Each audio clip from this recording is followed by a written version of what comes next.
ये हमने ऐसे देखा कि एक पर्टिकुलर हाइट है ये, ठीक, और ये ग्राउंड लेवल है,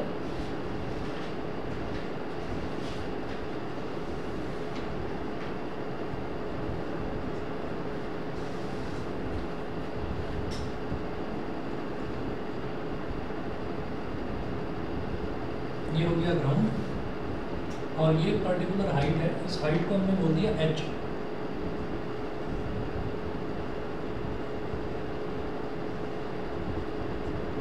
ये हाइट हो गई h। अब ये पॉइंट है O हमने बोल दिया कि जहाँ से हमने प्रोजेक्टाइल को हॉरिजॉन्टल प्रोजेक्शन दिया है। तो टॉपिक है हमारा प्रोजेक्टाइल गिवन हॉरिजॉन्टल प्रोजेक्शन।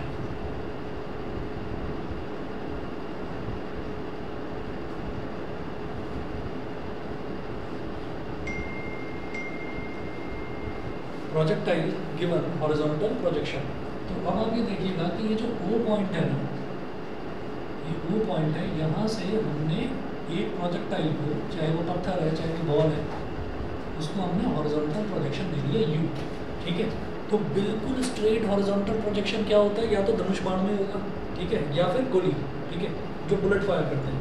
तो बुलेट फायर करिए या फिर धनुष बाण, तो उसमें वो बिल्कुल स्ट्रेट लाइन फॉलो करेगा इनिशियली थोड़ी देर के लिए। जो बुलेट है, क्योंकि उसकी इंटेंसिटी थोड़ी ज़्यादा होती है, तो वो थोड़ी ज़्यादा दूर तक हॉरिजॉन्टली ट्रैवल करेगी, लेकिन अल्टीमेटली गिरेगी ऐसे ही आकर, ठीक है। ऐसा नहीं होगा कि वो सीधी सीधी चली, जब उसकी एनर्जी खत्म हो गई तो सीधे ऐसे गिर गई, ठीक। तो उसका जो पाथ है वो पाथ हमेशा ऐसे ही बनेगा, ऐसे और ऐसे, ठीक है। तो हमने उसको फेंका तो हॉरिजॉन्टली ही था, ठीक है।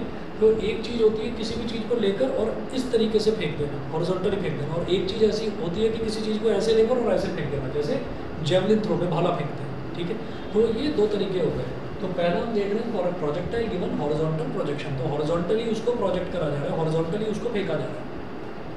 अब देखिएगा, अब है यहाँ पर कि इसमें दो इंडिपेंडेंट मोशंस होते हैं। तो पहला मोशन क्या है, uniform horizontal velocity, uniform horizontal velocity u।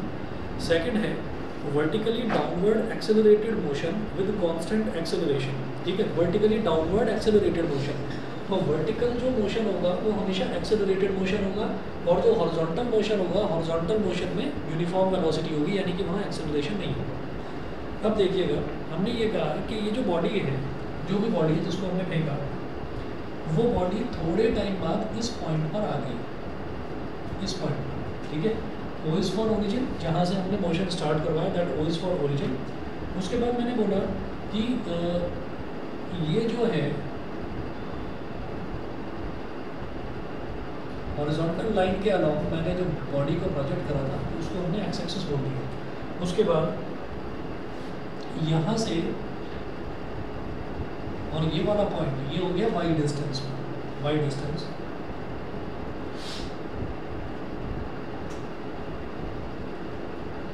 और ये वाला पॉइंट हो गया एक्स डिस्टेंस पर। ये जो पॉइंट है, इस पॉइंट को मैंने बोल दिया P और ब्रैकेट में लिख दिया x, y। समझ गए आप कि भाई हमने यहाँ से यहाँ तक ट्रैवल करा, तो ये x डिस्टेंस हो गया, और बॉल जो थी या पत्थर जो था वो यहाँ से यहाँ तक आ गया, तो वर्टिकली कितना नीचे आया, y डिस्टेंस नीचे आया। तो यहाँ से यहाँ तक x और यहाँ से यहाँ तक y, तो इसलिए इसके कोऑर्डिनेट हो गए x, y, ठीक। उसके बाद देखिएगा, उसके बाद हमने ये बोला कि इस पॉइंट पर जो हॉरिजॉन्टल वेलोसिटी है उसको Vx बोल दीजिए, और इस पॉइंट पर जो वर्टिकल कंपोनेंट है वेलोसिटी का उसको Vy बोल दीजिए, और एक्चुअल में वेलोसिटी ऐसे है टेंजेंशियल V। तो V के दो पार्ट्स कर दिए, Vx और Vy, ठीक है। जब भी कभी कोई भी वेलोसिटी या कोई भी वेक्टर किसी एंगल पर जा रहा होता है तो उसके मैं दो कंपोनेंट्स लेता हूँ, एक हॉरिजॉन्टल और एक वर्टिकल, ठीक है। अब वर्टिकल कंपोनेंट आप कहेंगे नहीं वर्टिकल कंपोनेंट ऊपर वाला ले लो, ऊपर वाला नहीं ले सकते, क्योंकि भाई बॉल जो है ना जिसको फेंका है वो नीचे ही गिरेगी, ऊपर नहीं जा रही वो।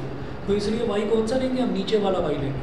वाई हमारा क्या है कि अगर कोई चीज़ ऊपर जाए, नीचे से ऊपर जाए या ऊपर से नीचे आए, तो उसको वाई वाला मोशन बोलेंगे, वर्टिकल मोशन बोलेंगे। तो इसलिए हमने कहा कि इस इंस्टेंट पर अगर वेलोसिटी देखी जाए तो वेलोसिटी का डायरेक्शन क्या है, ये, और ये होता क्या है, हमें ये मालूम है कि यूनिफॉर्म सर्कुलर मोशन, हम जानते हैं कि अगर हम किसी सर्कुलर पार्क में गोल गोल चक्कर काट रहे हैं, तो अगर मैं किसी एक पॉइंट पर, उस एक पॉइंट पर कोई मेरे से मुझे वेलोसिटी बता दो भाई यहाँ पर कितनी होगी,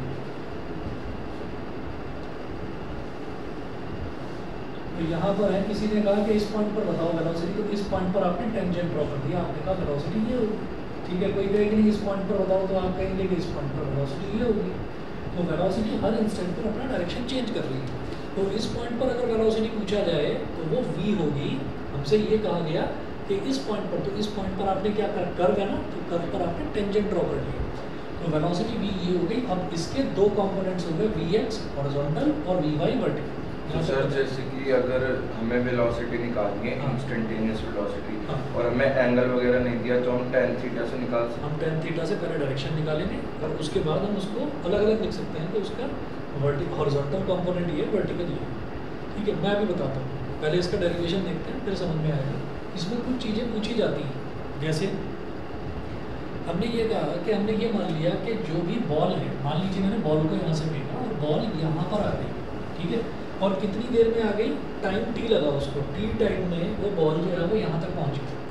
तो देखिएगा पेज नंबर 40 पर जो नीचे लिखा हुआ है, after time t suppose the body reaches the point p x, y full stop, the horizontal distance covered by the body in time t is. Horizontal distance कैसे निकाला जाएगा? हॉरिजॉन्टल डिस्टेंस, हमने ये कहा कि हॉरिजॉन्टल मोशन में acceleration नाम की चीज़ नहीं होती। जब एक्सेलरेशन नहीं होता तो distance is equal to speed into time. जब एक्सेलरेशन नहीं होता तो डिस्टेंस क्या होता है? Speed into time. तो हम ये कहेंगे यहाँ पर कि the horizontal distance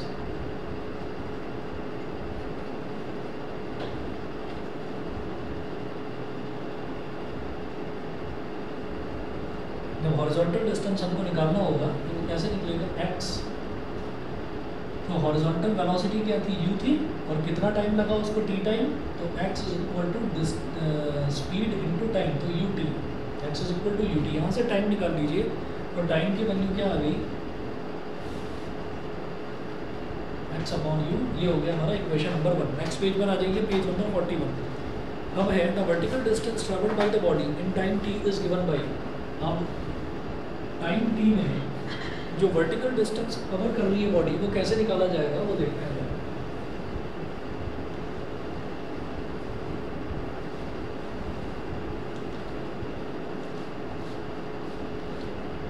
vertical distance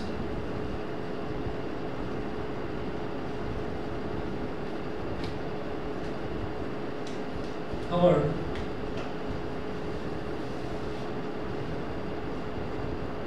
in time t is given by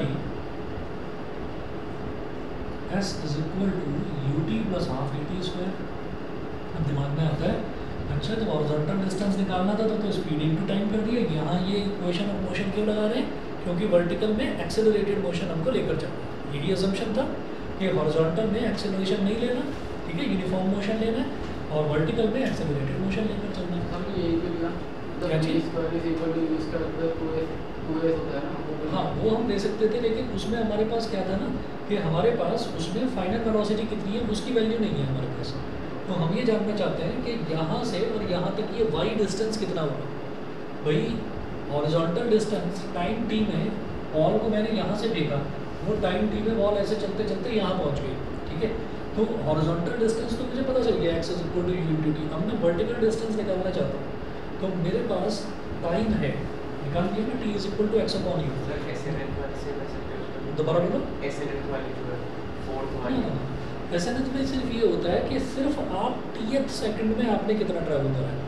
तो मुझे ये नहीं पता कि टी की एग्जैक्ट वैल्यू क्या है। जैसे मान लीजिए हमारे पास ये हो गया कि टी की वैल्यू मान लीजिए 3 सेकंड्स है, तो एसएनएच का मतलब क्या है कि सिर्फ थर्ड सेकंड में बता दो, मतलब सेकंड से थर्ड के बीच में कितना उसने ट्रैवल करा ना, वो नहीं बताना हमें पूरा बताना है कि 3 सेकंड है तो 3 के 3 सेकंड में कितना ट्रैवल करा। तो टाइम है एक्स अपॉन यू, सुन रहे? तो टाइम जो है एक्स अपॉन यू, तो टाइम यहाँ से यहाँ तक में जितना टाइम लगा उतने ही टाइम में बॉडी यहाँ से यहाँ तक पहुँची है। तो मैं टाइम ले लूँगा, टाइम मेरे पास है, इनिशियल वेलोसिटी u हमारे पास है, ठीक है, और एक्सेलरेशन हम जानते हैं कि वो under the influence of gravity gravity के वजह से ही वो नीचे आ रही है, नहीं तो बॉडी सीधी सीधी जाती रहती है अगर ग्रेविटी ना होती तो हमारे पास वो वैल्यू है। वी मेरे पास नहीं है, नहीं तो मैं वी ले लेता, सही है। तो अब आप ये देखिएगा ये एस कितना है, वाई, यू कितना है,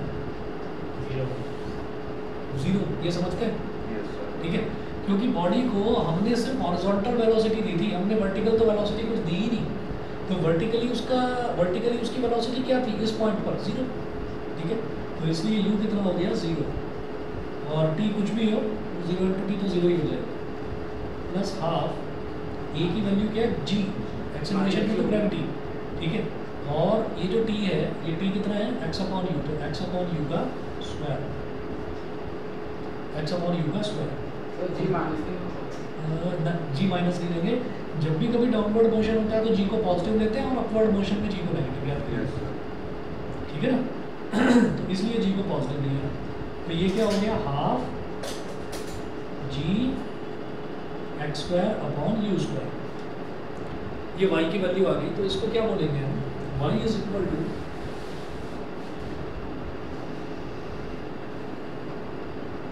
g/2u²।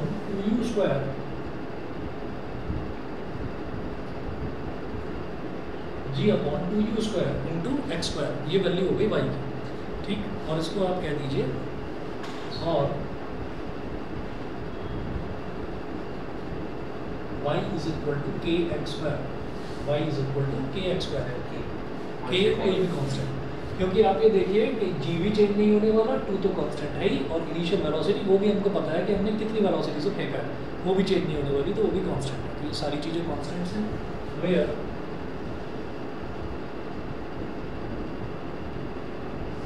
k = g/2u², k की वैल्यू हो गई g/2u²। क्लियर है? चलिए जी, इसके बाद देखिएगा, इसके बाद क्या है, तो as y is a quadratic function of x, so the trajectory of the projectile is a parabola. तो हमेशा याद रखिएगा कि जब भी कभी हमारे पास कोई भी ऐसी इक्वेशन आ जाती है जिसमें y हो और x² आ रहा हो इक्वेशन में, या फिर x हो और y² आ रहा हो, तो हम ये कहेंगे कि भाई इसमें एक वेरिएबल का स्क्वायर आ रहा है और दूसरा वेरिएबल की पावर 1 है। तो जब भी कभी ऐसा होता है तो क्या बनता है, उसका ग्राफ कैसा बनता है, याद करिए 10th में पढ़ा था, क्वाड्रेटिक इक्वेशन का ग्राफ बनता है पैराबोला। ठीक है, तो इसका मतलब क्या है कि ये इक्वेशन आपको सिर्फ ये प्रूव करने के लिए होगी, इट इम्प्लाइज दैट ट्रैजेक्टरी मतलब path, trajectory of projectile motion is a parabola।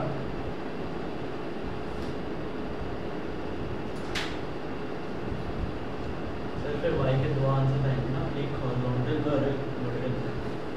हाँ नहीं, y की तो एक ही वैल्यू आएगी, x की वैल्यू निकालेंगे तो x की 2 आ जाएगी, क्योंकि x² है ना। चलो जी, अब हमारे पास ये हो गया, हमें सिर्फ इतना प्रूव करके दिखाना होता है कि जो भी हम वैल्यू निकाल रहे हैं, अगर उसमें 2 वेरिएबल्स हैं, एक वेरिएबल y है और दूसरा वेरिएबल x है, एक का स्क्वायर आ रहा है, दूसरा नॉर्मल टर्म है, तो हम बस ये बोल देंगे कि वो जो ट्रैजेक्टरी है, यानी कि उसका जो पाथ है वो पैराबोला है। तो ये एक क्वेश्चन हो गया। एक क्वेश्चन ये बनता है इसमें कि show that when a projectile is given horizontal projection then its path is a parabola. तो पैराबोला प्रूव करने के लिए आपको बस इतना दिखाना है कि एक तरफ y और एक तरफ x², सिर्फ ये दिखाना। तो सर उसमें डायग्राम वगैरह भी ड्रॉ, हाँ, ये डायग्राम तो बनाना ही पड़ेगा। ठीक है, ये करने के बाद में अगला टॉपिक है time of flight. Time of flight यानी कि जो बॉल आपने यहाँ से फेंकी वो कितनी देर तक हवा में रही। ठीक है, मतलब यहाँ से और इस इंस्टेंट तक भी वो हवा में है। ठीक है, वो जैसी टच करेगी तब हम कहेंगे कि अब वो हवा में नहीं है। तो यहाँ से और यहाँ तक आने में जो टाइम लग रहा है, टोटल टाइम बता रहे हैं वो। ठीक है, टाइम ऑफ फ्लाइट।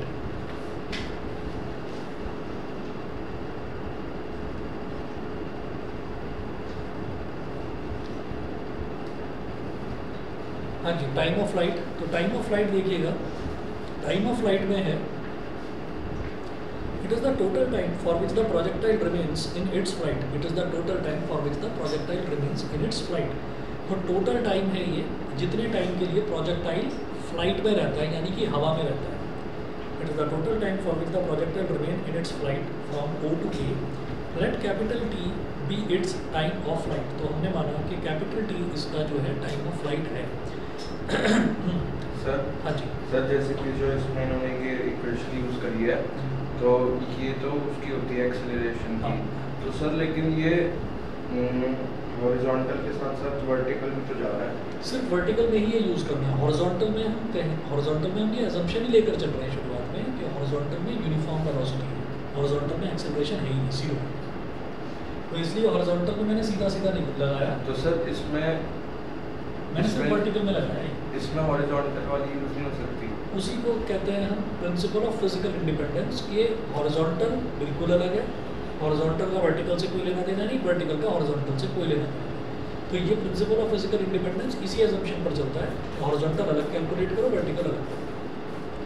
हॉरिजॉन्टल में नो एक्सेलरेशन। अच्छा, अगर आप चाहें कि मैं इसमें हॉरिजॉन्टल में भी एक्सेलरेटेड मोशन वाली इक्वेशन लगाऊँ तो लगा दो, तो लगा दो। क्यों?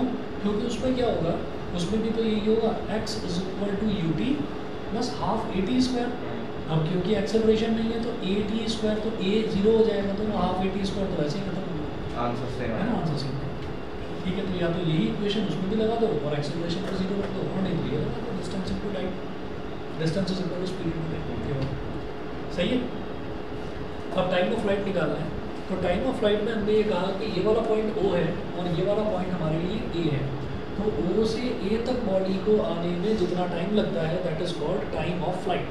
सही है, उसको हम कहते हैं टाइम ऑफ फ्लाइट। अब देखिएगा, for vertical downward motion of the body we use, हम वर्टिकल डाउनवर्ड मोशन की अगर बात करें तो हम ये यूज़ करते हैं S is equal to u t plus half a t square. तो वर्टिकल डाउनवर्ड मोशन में ये जो S है यानी कि डिस्टेंस है, तो वर्टिकली डिस्टेंस कितना ट्रैवल करा उसने, वर्टिकली उसने डिस्टेंस ट्रैवल करा h। ठीक है, तो h, तो S की जगह आप लिखेंगे h, समझ रहे हैं ना। यहाँ से यहाँ तक आने में वर्टिकल डिस्टेंस उसने कितना ट्रैवल करा, यहाँ से यहाँ तक आने में h। ठीक, तो S की जगह तो h हो गया। Initial velocity, initial vertical velocity कितनी थी, जीरो थी, तो जीरो इंटू टी, टी की जगह लिखेंगे capital T, time of flight. तो सर ये एस तो डिस्प्लेसमेंट हुआ ना, एस डिस्प्लेसमेंट हुआ। तो वर्टिकल डिस्प्लेसमेंट कितना हुआ, O से A तक, O पर यहाँ थे हम और A पर हम यहाँ आ गए, तो कितना हुआ, h ही तो हुआ। डिस्टेंस की तो वैल्यू अलग आएगी ना, क्योंकि वो ज़्यादा वो अलग है, उसको हम बोलेंगे कैपिटल R। यहाँ से यहाँ तक ये हॉरिजॉन्टल डिस्प्लेसमेंट जो है उसको कैपिटल R, उसको रेंज बोलते हैं, वो भी अभी कैलकुलेट करेंगे। तो h is equal to zero into t plus half, downward motion है तो A की वैल्यू क्या लेंगे g, और स्मॉल टी यानी कि टोटल टाइम ऑफ फ्लाइट उसको क्या लिया, कैपिटल T लिया। तो h is equal to G T square upon two, इसको इधर ले आइए, T square is equal to 2h upon G. बताइए टी कितना हो गया, 2h अपॉन जी का अंदर रूट हो गया। सही है। रिएक्शन टाइम भी फॉर्मूला चाहिए इसमें, रिएक्शन टाइम नहीं, रिएक्शन टाइम ये नहीं होता। रिएक्शन टाइम तो ये होता है कि जैसे मान लीजिए, रिएक्शन टाइम तुम्हारे हिसाब से क्या करें, क्या सोच रहे हो, मैं बताता हूँ स्केल वाला हाँ, स्केल वाला रिएक्शन टाइम ये होता है कि जब भी कभी हमें कोई भी एक्शन लेना है, तो एक्शन लेने से पहले मान लीजिए हमने कोई ऑब्स्टेकल देखा, ऑब्स्टेकल देखने पर हमको ब्रेक लगाने हैं, तो ब्रेक लगाने में जो टाइम हमको लग रहा है that is called reaction time. Sir question है, हाँ, क्या बोल रहे हैं, सर डिस्प्लेसमेंट बताया h ले लिया आपने, लेकिन सर वो तो O से A तक होगा ना, लाइन यहाँ से खींचनी नहीं, तो ये क्यों आया, वो shortest straight line distance, but displacement जब तो वो तो डिस्टेंस हो जाएगा ना, डिस्टेंस तो मुकर जाएगा ना। अगर आप ये कहें कि नहीं मेरे को यहाँ से और यहाँ तक लेना है, यहाँ से यहाँ तक लेना है, तो यहाँ से यहाँ तक लेना है, तो वो इस पूरे मोशन का डिस्प्लेसमेंट हो गया, वो इस पूरे मोशन का डिस्प्लेसमेंट हो गया। मैं कह रहा हूँ कि वर्टिकल मोशन की बात करनी है बस, तो इनिशियल पॉइंट यहाँ पर और ये यहाँ पर, क्योंकि यहाँ से यहाँ तक कर रहा हूँ ना, तो उसमें मेरा हॉरिजॉन्टल भी आ रहा है, क्योंकि हमको फिजिकली इंडिपेंडेंट रखना है। मैं वर्टिकल की बात कर रहा हूँ तो हॉरिजॉन्टल को लेना ही नहीं है, तो मैं कहूँगा कि ये इनिशियल, ये फाइनल, तो फाइनल को याद आओ यहाँ से, बस ये vertical.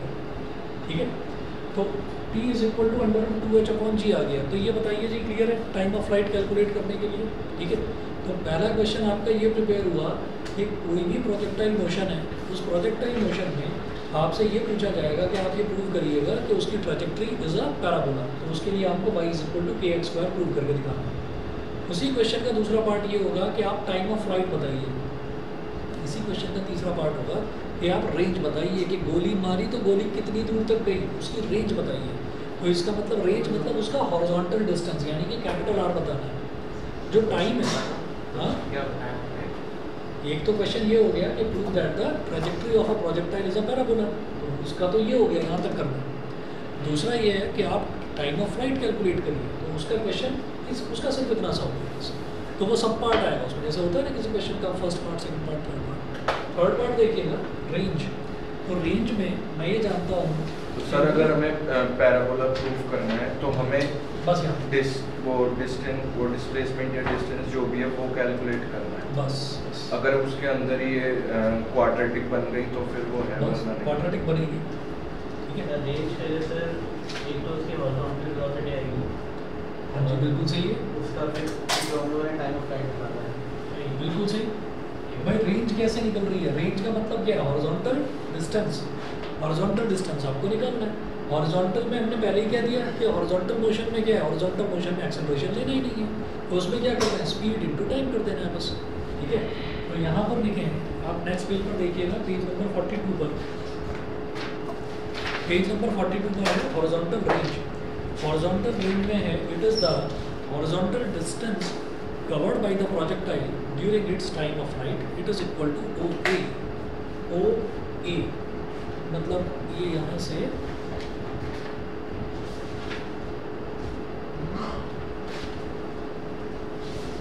it is equal to OA is equal to R, ये R के इक्वल है। ठीक है, यहाँ से यहाँ तक, मतलब जैसे मैंने इस A को यहाँ ले लिया था वर्टिकल कैलकुलेट करने के लिए, ऐसे ही O को यहाँ ले लेंगे हॉरिजॉन्टल कैलकुलेट करने के लिए। ये होगा। तो अब आप ये देखिएगा रेंज जो है, रेंज या horizontal range, range is equal to क्या हो जाएगा, R, and R is equal to speed into time of flight.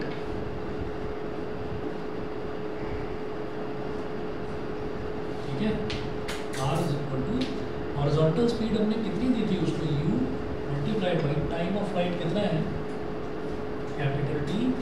R is equal to U into under root 2h upon G, बस R is equal to U into under root 2h upon G। ये equation पर बोल दिया था इसको, इसको equation number 3 बोल दिया। ये वाला जो है ये इक्वेशन नंबर 2 था, ये इक्वेशन नंबर 3 और इसको बोल दिया इक्वेशन नंबर 4। अब उसके बाद में velocity of the projectile at any instant, velocity of the projectile at any instant.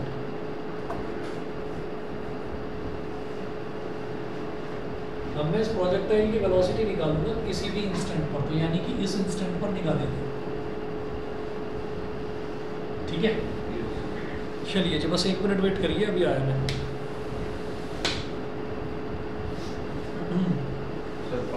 हाँ, एक ना एक बॉटल रखी है, पकड़ाना दे देना।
चलिए जी, अगला टॉपिक देखेंगे velocity of the projectile at any instant. मतलब किसी भी इंस्टेंट पर अगर वेलोसिटी निकालनी है प्रोजेक्टाइल की तो वो कैसे निकलेगी।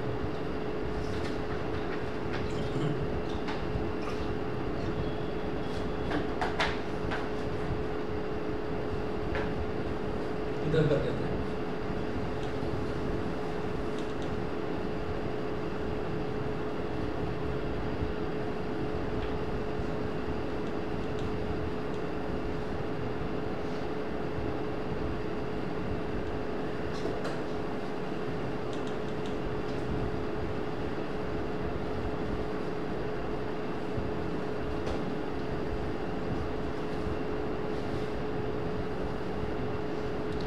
Velocity of the projectile at any instant, तो देखिएगा पेज नंबर 42 पर हमने at the instant small t when the body is at point P. तो हमने ये माना था कि जब मैंने टाइम टी लिया था ना, स्मॉल टी लिया था, तो स्मॉल टी टाइम पर हमने ये कहा था कि बॉडी पॉइंट पी पर आ गई थी। ठीक है, स्मॉल टी टाइम पर बॉडी पॉइंट पी पर आ गई थी। तो at the instant small t when the body is at point P let the velocity of the projectile be we.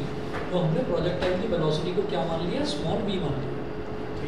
उस इंस्टेंट पे, हाँ उस इंस्टेंट इस पॉइंट पे। The velocity v has two rectangular components. तो वेलोसिटी v के दो rectangular components हैं, एक होता है हॉरिजॉन्टल कंपोनेंट और एक होता है वर्टिकल कंपोनेंट। तो वही मेंशन्ड है कि horizontal component of velocity vx is equal to u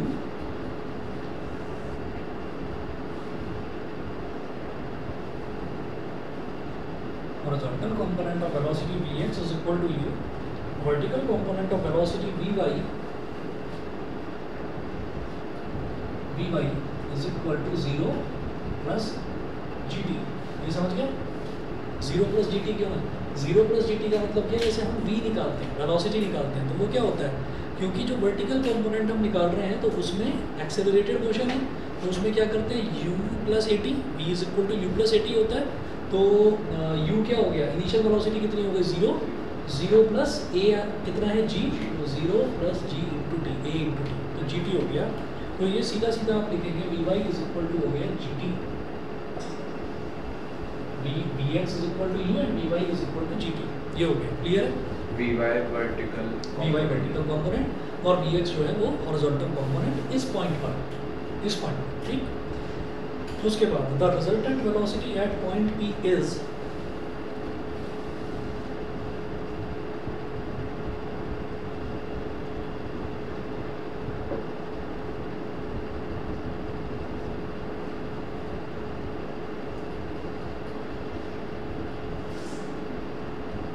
the resultant velocity at point P is. तो पॉइंट P पर रिजल्टेंट वेलोसिटी कैसे निकलेगी, रिजल्टेंट वेलोसिटी निकालने के लिए जब भी हम रिजल्टेंट वेलोसिटी निकालते हैं तो उसका एक निकालेंगे मैग्नीट्यूड और एक निकालेंगे डायरेक्शन, दो चीज़ें निकालेंगे, ठीक। तो अब आप ये देखिएगा vx और vy दोनों आ गए हमारे पास, तो v कैसे निकलेगा, under root px square plus vy square. लेकिन सर ये तो इंडिपेंडेंट हो गए ना? नहीं, इंडिपेंडेंट तो है, अलग अलग निकालेंगे, अलग अलग कैलकुलेट करेंगे, लेकिन इस इंस्टेंट पर ये वाली वेलोसिटी अगर मेरे को निकालनी है तो टोटल जो है ऐड करके निकलेगी। हाँ, टोटल ऐड करके निकलेगी, जो वेक्टोरिकली ऐड करके। तो वेक्टोरिकली हम क्या करते हैं, हॉरिजॉन्टल कंपोनेंट का स्क्वायर प्लस वर्टिकल कंपोनेंट का स्क्वायर और उसका अंडर रूट। तो v इसका मैग्नीट्यूड आ गया हमारे पास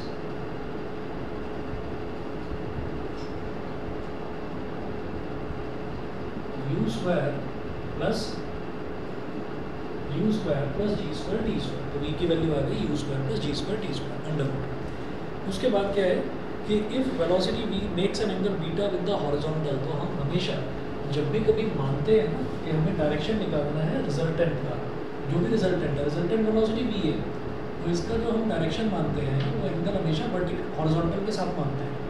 तो ये vy है, वेक्टर है, इसको हम इस तरफ से इस तरफ ऐसे शिफ्ट कर सकते हैं।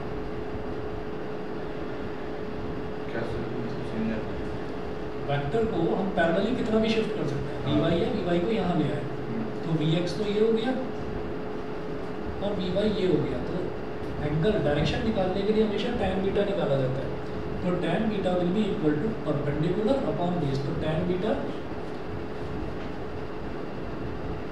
और direction of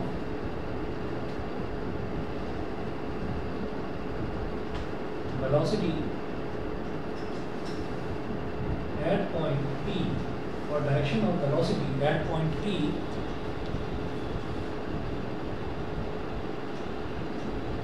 tan beta is equal to perpendicular upon base by upon bx. तो tan beta is equal to by कितना है gt और dx कितना है u.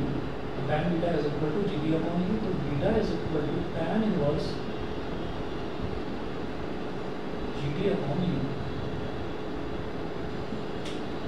Beta is equal to tan inverse gt upon u. ठीक है, कहीं इनको बोल दिया इक्वेशन नंबर 5, इसको बोल दिया इक्वेशन नंबर 6. ठीक, तो हमारे पास प्रोजेक्टाइल गिवन हॉरिजॉन्टल प्रोजेक्शन में एक चीज़ ये पूछी जाएगी कि भाई आप ये बताइए कि इसका जो ट्रेजेक्ट्री है that will be a parabola. तो उसमें आप y इज इक्वल टू के एक्स स्क्वायर प्रूव करके दिखाएंगे, पहली चीज़. दूसरी चीज़ ये पूछी जाएगी कि जो आपका टाइम ऑफ फ्लाइट आप बताएंगे. तीसरी चीज़ हॉरिजॉन्टल रेंज. और चौथी चीज़ ये पूछी जाएगी कि किसी भी इंस्टेंट पर आप वेलोसिटी v बताइए.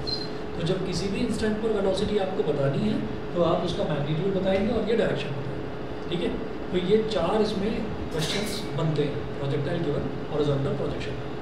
अब बिल्कुल इसी तरीके के 4 जो हैं वो बनेंगे प्रोजेक्टाइल गिवन एंगुलर प्रोजेक्शन पर. तो अगला हमारा टॉपिक है, अगला भी और इस चैप्टर का लास्ट टॉपिक भी यही है, प्रोजेक्टाइल गिवन एंगुलर प्रोजेक्शन, है ना.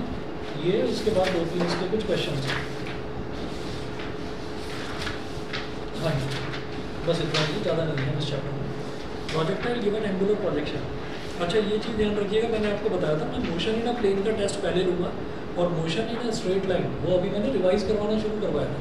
तो वो मैं रिवाइज करवाने के बाद फिर motion in a straight line करूँगा, क्योंकि कुछ बच्चों ने वो वाला चैप्टर भी करा था स्ट्रेट लाइन का.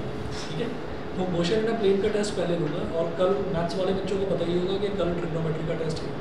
ठीक है, तो उसके लिए प्रिपेयर करके आएंगे. सेम टाइम रहेगा आपका जो 4:30 बजे का, उसी टाइम टेस्ट होगा. चलिए जी, अगला टॉपिक देखिए, प्रोजेक्टाइल गिवन एंगुलर प्रोजेक्शन. ये मिटा रहा हूँ मैं.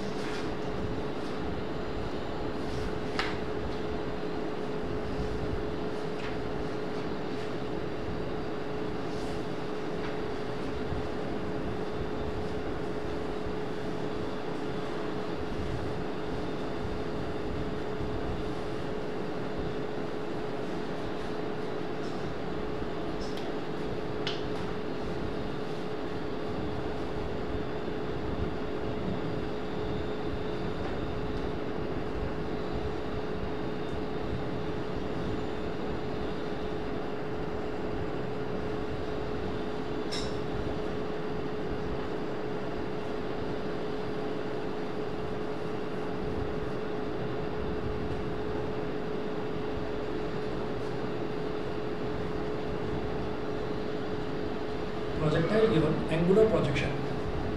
तो इसमें देखिएगा कि suppose a body is projected with initial velocity u making an angle theta with the horizontal. The velocity u has 2 rectangular components. तो अब हमको जो है इसका डायग्राम देखना है. डायग्राम कैसे बनेगा? प्रोजेक्टाइल गिवन एंगुलर प्रोजेक्शन, यानी कि अब हम किसी हाइट पर नहीं खड़े हुए, अब हम ग्राउंड पर खड़े हुए हैं और ग्राउंड पर ही हम किसी बॉल को लेते हैं या जेवलिन को लेते हैं और उसको हम ऐसे फेंक देते हैं किसी एंगल पर. तो देखिएगा ऐसा बनेगा इसका डायग्राम.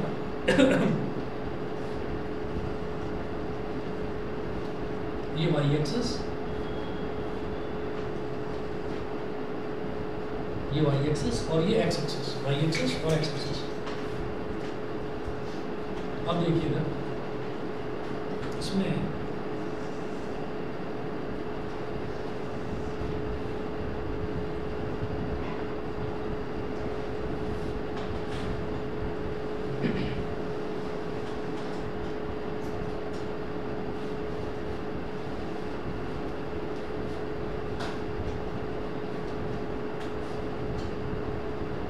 यहाँ पर हमने किसी बॉडी को इस तरीके से उछाल दिया. ठीक है, इसको हमने एंगुलर प्रोजेक्शन दिया, एंगुलर प्रोजेक्शन. तो एंगुलर प्रोजेक्शन हमने क्या दिया? u. तो ये जो u है ये हॉरिजॉन्टल के साथ में क्या एंगल बना रहा है? थीटा. ये हॉरिजॉन्टल के साथ में एंगल बना रहा है थीटा. तो अब आप ये देखिएगा कि जब इसका हॉरिजॉन्टल के साथ में एंगल थीटा बन रहा है तो बेटा इसका जो अलोंग द लाइन वाला कंपोनेंट होता है वो क्या होता है? कॉस होता है. तो ये u है, तो यहाँ वाला कंपोनेंट क्या हो जाएगा, u cos थीटा, ठीक है। अच्छा, और इधर वाला जो कंपोनेंट है वो क्या हो जाएगा, u sin theta, u cos theta, u sin theta. यहाँ तक क्लियर, ठीक है। अच्छा, उसके बाद देखिए, उसके बाद हमने ये कहा कि अब हम ना एक पॉइंट P पर पहुँचते हैं, तो हमने कहा कि हम इस पॉइंट पर पहुँचे, ये हमारा पॉइंट P है। U को थोड़ा सा नीचे ले लेते हैं,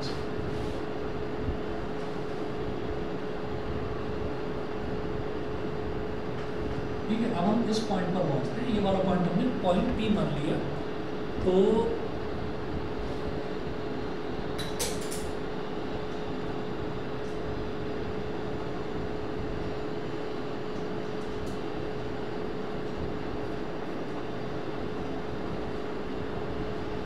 ये है y और ये डिस्टेंस है x, ये y है और ये डिस्टेंस x है। अब देखिएगा, इसको मैंने बोल दिया पॉइंट P को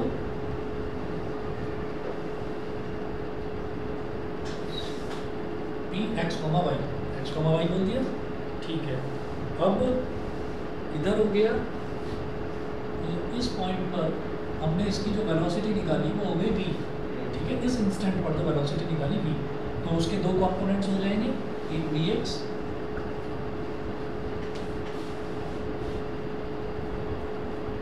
और एक vy, vx और vy, वो यहाँ पर दे रखा है vx और vy, ठीक है। और जो ये v हॉरिजॉन्टल के साथ एंगल बना रहा है उसको हमने ले लिया बीटा, लास्ट में लेते हैं, शुरुआत में ले लिया। बताइए जी, यहाँ तक क्लियर है, ठीक है, यहाँ तक क्लियर। अच्छा, अब उसके बाद आप ये देखिएगा कि अब मैं आगे चलूँगा, अभी मैंने डायग्राम कंप्लीट नहीं करा है, जब ज़रूरत पड़ेगी तब उसको आगे कंप्लीट करेंगे, अभी इतना ही छोड़ो। हाँ जी, देखिए, the horizontal component u cos theta which remains constant through out the motion. Horizontal motion जो है वो u cos थीटा रहेगा, और हॉरिजॉन्टल कंपोनेंट जो वेलोसिटी का है वो यही रहेगा, यहाँ से लेकर यहाँ तक u cos थीटा ही रहेगा। क्यों? क्योंकि एक्सेलरेशन होता ही नहीं हॉरिजॉन्टल, सही है, ठीक है। दूसरा देखिए, the vertical component u sin theta which changes with time under the effect of gravity. तो जो वर्टिकल कंपोनेंट है u sin थीटा, ये बार बार जो है ये चेंज होगा under the effect of gravity, क्योंकि वर्टिकल मोशन पर ग्रेविटी एक्ट कर रही है। अच्छा, अब इसके बाद हम आगे चलते हैं। सर इसमें तो g नेगेटिव लेंगे ना? बिल्कुल, क्योंकि हम नीचे से ऊपर की तरफ फेंक रहे हैं तो g नेगेटिव होगा, माइनस g लेंगे एक ही जगह। अच्छा, अब क्या है, this component first decreases become zero at the highest point a। Highest point जो ये वाला पॉइंट है, यहाँ इसको हाईएस्ट पॉइंट को a बोल दिया, यहाँ पर आकर वो मैक्सिमम हो जाएगा। After which it again increases till the projectile hits the ground as shown, ऐसा फिगर में दे रहा है। Under the combined effect of the above two components, the body follows the parabolic path OAB as shown in figure। तो इस point को बोल दिया O, ये हाईएस्ट पॉइंट हो गया इसका, मैक्सिमम हाइट वाला A, और ये वाला जो पॉइंट है इसको हमने बोल दिया B। तो OAB ये पाथ फॉलो करते हुए जो ट्रैजेक्टरी है, यानी कि जो पाथ है वो एक पैराबोला होगा। वो चीज़ यहाँ पर भी प्रूव करनी है, जैसे वहाँ करी थी y = kx², वैसा ही कुछ यहाँ पर भी प्रूव करना। तो देखिए जी, पहला टॉपिक है इसमें equation of trajectory of a projectile. Suppose the body reaches the point pxy after time t, after time t, तो horizontal distance covered by the body in time t। यहाँ मैं लिख रहा हूँ equation of trajectory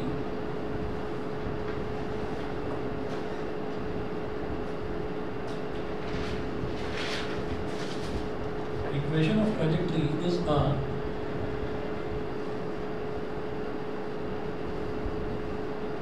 equation of trajectory is a parabola। equation of trajectory is a parabola। तो अब आप ये देखिएगा कि ये पैराबोला है, ये हमको प्रूव करना है। तो सबसे पहले क्या करेंगे, वहाँ पर भी हमने हॉरिजॉन्टल डिस्टेंस वाला फॉर्मूला लगाया था। तो हॉरिजॉन्टल डिस्टेंस कैसे निकलेगा, हॉरिजॉन्टल डिस्टेंस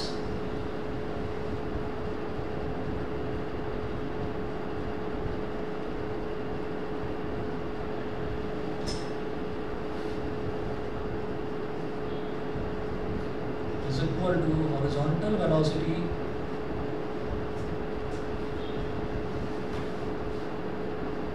into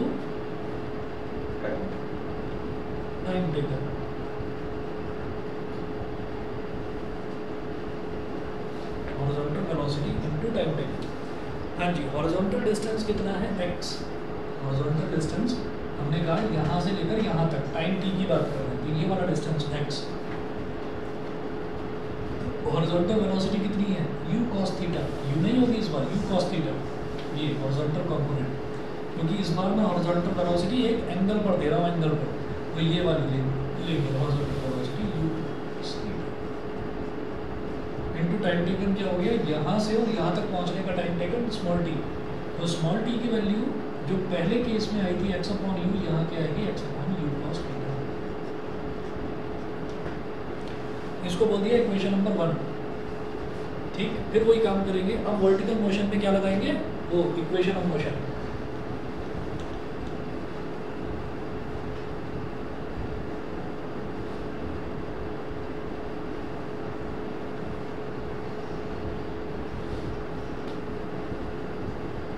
सर इसमें u cos थीटा क्यों आया, क्योंकि वो ऊपर x जो है उसकी वजह से? नहीं, उसकी वजह से नहीं। इसमें u cos थीटा हमने क्यों लिया है, क्योंकि इस बार पहले जो था, पहले हमने जो वेलोसिटी दी थी वो दी ही ऐसी थी, सीधी वेलोसिटी दी थी, तो वही हमारी हॉरिजॉन्टल वेलोसिटी थी।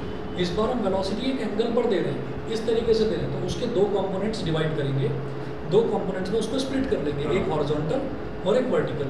वर्टिकल कंपोनेंट यानी कि हमारी इनिशियल वर्टिकल वेलोसिटी होगी u sin थीटा और इनिशियल हॉरिजॉन्टल वेलोसिटी होगी u cos theta. u cos theta पूरे मोशन में कांस्टेंट रहेंगी, हॉरिजॉन्टल मोशन में u cos थीटा जो इनिशियल वेलोसिटी है वो कांस्टेंट रहेगी, वो चेंज नहीं होगी। बताइए यहाँ तक क्लियर है, समझ गए? ठीक है, मतलब इसके कंपोनेंट लेंगे, इसके कंपोनेंट लेंगे, क्योंकि एंगुलर प्रोजेक्शन है, इस बार एंगल पर फेंक रहे हैं। पहले क्या था, पहले बिल्कुल सीधा फेंका था, तो जिस वेलोसिटी से फेंका था वही मेरी इनिशियल वेलोसिटी, क्योंकि एंगल ही नहीं था पहले, इस बार एंगल है। समझ गए? चलो आगे और देखिएगा। अब हम कहेंगे और vertical motion.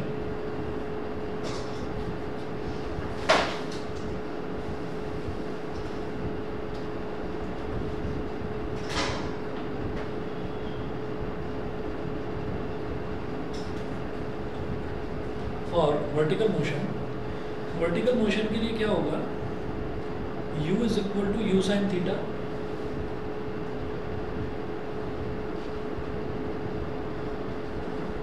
u is equal to u sin theta, ये समझ गए? वर्टिकल मोशन के लिए जो हमारी इनिशियल वेलोसिटी है वो होने वाली है u sin थीटा। हाँ, अच्छा, और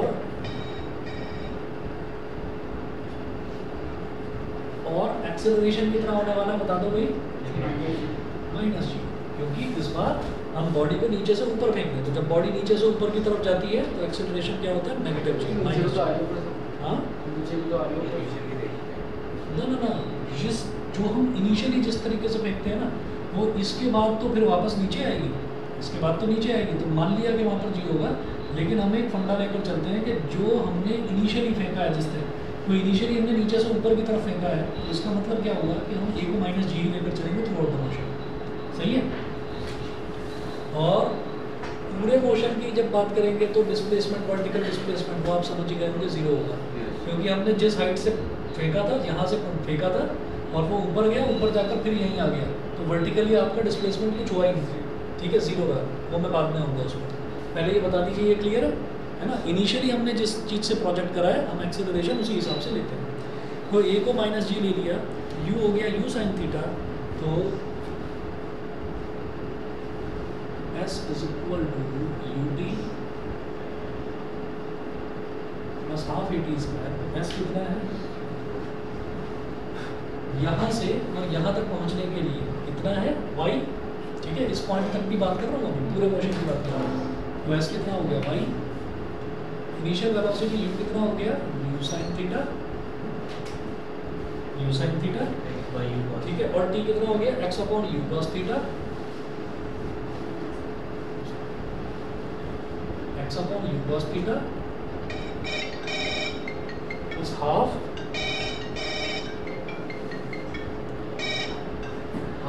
और a कितना है, माइनस जी,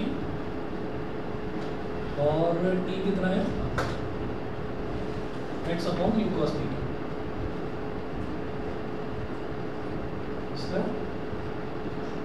स्क्वायर, हाँ जी, u से u कैंसिल आउट हो गया,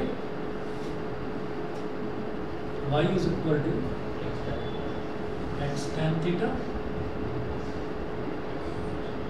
minus g/2 x square upon u square cos square theta